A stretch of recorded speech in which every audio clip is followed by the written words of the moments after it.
yeah, anyways, so the second experience that I had, I was standing in front of a bathroom mirror, and I was standing there, and I was wearing a black and white shirt. It was like a primarily black shirt with a little white something. I have the shirt in the physical, but I really couldn't make out the what it was on the real side. But there was something there, but it was also white, so it was kind of like a contrast.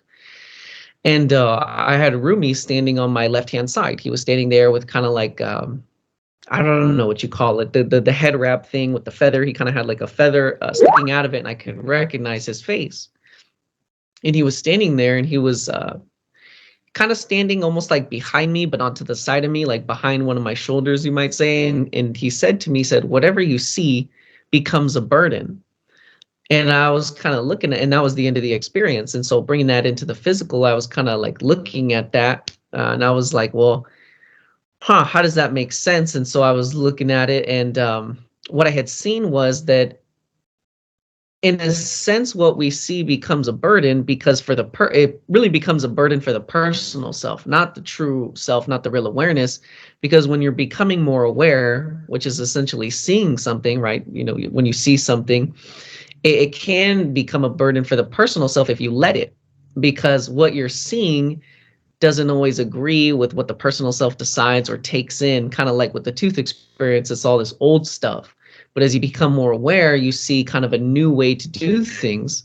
And that can become like kind of a burden for the personal self, because it may scare the personal self, or it doesn't want to do it, or you don't want to do it, and you know, certain things. But so it can become like a burden in that way.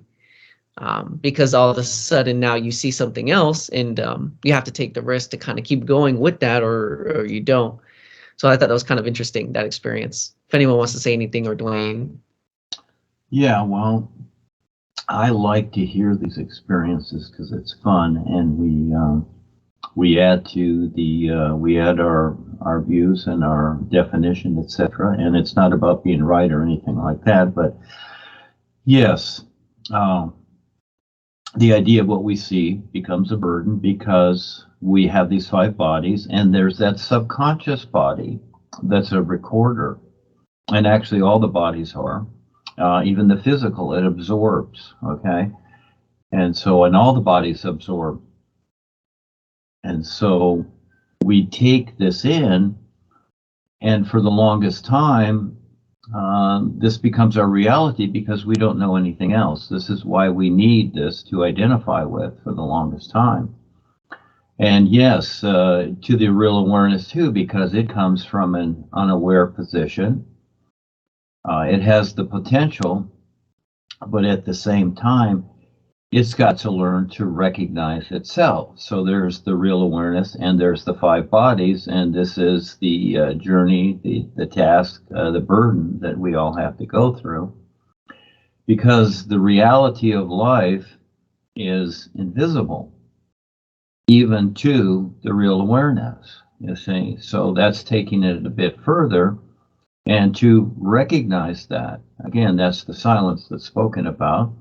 It's not about noise or silence or whatever. It's not in reference to this opposite. It's simply that's what it is, and is to be recognized. So as we absorb what we see, and now you can consciously recognize and understand that it does not have to be a burden. As you become conscious, you can creatively utilize it, but at the same time, you have to deal with it. And it is a struggle. It's still a struggle because it's like walking through mud as opposed to walking down the sidewalk with some nice tennis shoes on. It's a little bit easier and a little more fun. That's how creation is. And the real guys have to deal with it too, but they step up and they just simply deal with it. So yes, there's that side of it because it's real. It is a burden. And as you become aware, if you really want to become aware in the true sense and you're sincere, then you want to see it for what it is. And that's exactly what it is, but you can turn it around. And just like we have to do things, we have to work for a living or whatever, it's a burden, but at the same time, it's okay, because now we have the awareness to see that we can handle it And now we have a purpose and eventually a real purpose. So there's so much more to it. Yes, that was very good, Jeremy. Thank you so much. And and let's see who else joined you on your journey, you and Kevin, etc., whatever. I'm there.